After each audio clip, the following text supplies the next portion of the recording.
Assalamualaikum warahmatullahi wabarakatuh. Sahabat At-Taqwa yang dirahmati Allah, dalam sebuah riwayat ulama hadis termasyhur Imam Bukhari diceritakan bahwa Nabi Muhammad SAW pernah didatangi iblis yang menyampaikan tentang 10 golongan yang akan menjadi teman iblis kelak di neraka.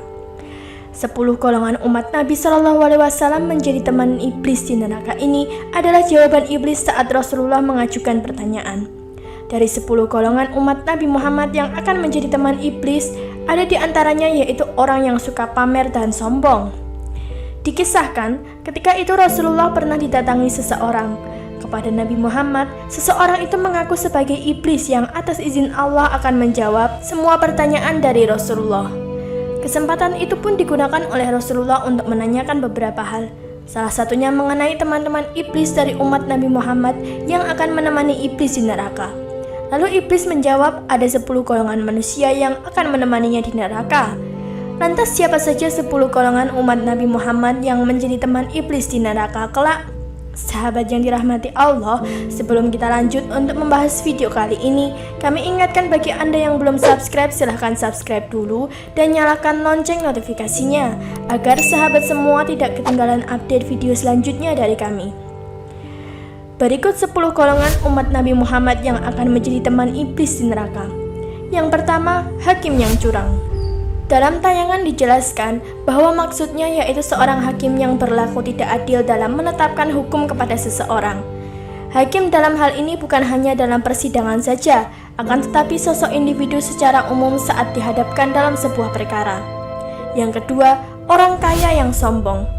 Orang-orang yang bangga dengan kekayaannya dan suka memamerkan kekayaan, tetapi giliran ada masyarakat yang membutuhkan, golongan orang seperti ini enggan mendermakan harta bendanya untuk membantu orang yang sedang kesusahan. Selanjutnya yang ketiga, pedagang yang berkhianat. Para pedagang yang sering menipu pembelinya, baik dalam hal kualitas barang dagangannya maupun mengurangi timbangan. Lalu yang keempat, orang yang meminum khamar. Segala sesuatu yang memabukkan dan menghilangkan akal sehat. Orang-orang seperti inilah yang nantinya akan menjadi teman iblis di neraka. Nabi SAW bersabda, barang siapa yang meminum khamar, maka imannya akan keluar dari dalam dirinya. Hadis riwayat At-Tabrani. Lalu yang kelima, tukang fitnah. Fitnah lebih berbahaya daripada pembunuhan.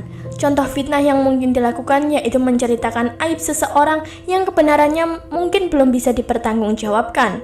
Orang-orang seperti inilah yang dikatakan iblis kepada Rasulullah bahwa mereka akan menjadi temannya di neraka.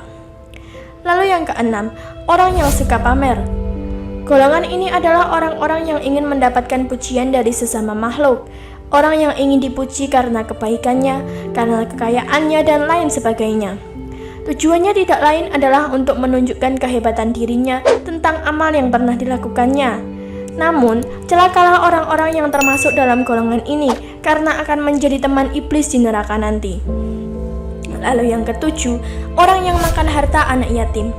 Golongan orang seperti ini biasanya memanfaatkan harta anak yatim atau sumbangan untuk anak yatim demi kepentingan pribadi atau kelompoknya. Orang semacam inilah yang nantinya menjadi teman iblis di neraka. Lalu yang kedelapan, orang yang meringankan sholatnya. Sholat itu hukumnya wajib, namun tidak sedikit orang dengan berbagai macam alasan meninggalkan sholat tanpa ada rasa penyesalan sedikit pun. Orang-orang yang seperti inilah yang kelak di neraka akan menjadi teman iblis. Dan yang kesembilan, orang yang enggan mengeluarkan zakat. Golongan ini pun akan menjadi teman iblis di neraka kelak karena orang yang seperti ini takut apabila hartanya akan berkurang setelah menunaikan zakat. Yang ke-10, orang yang panjang angan-angan. Artinya adalah orang yang menginginkan sesuatu tapi tidak berusaha untuk mendapatkannya. Golongan orang seperti ini hanya berandai-andai saja dan berharap ada keajaiban yang turun dari langit. Orang semacam ini selalu berandai-andai tanpa berusaha untuk mendapatkannya. Maka, di akhirat kelak golongan orang seperti ini akan menjadi teman setia dari iblis di neraka. Nauzubillah min zalik. Dari uraian tersebut, kiranya kita sebagai muslim yang beriman harus bertindak ekstra hati-hati dalam menjalankan aktivitas dan rutinitas kita sehari-hari. Tetap mengingat Allah dimanapun kita berada dan senantiasa membasahi lisan kita untuk berzikir kepada Allah Subhanahu wa Ta'ala. Sahabat yang dirahmati Allah, itulah penjelasan mengenai 10 golongan umat Nabi Muhammad yang jadi teman iblis di neraka.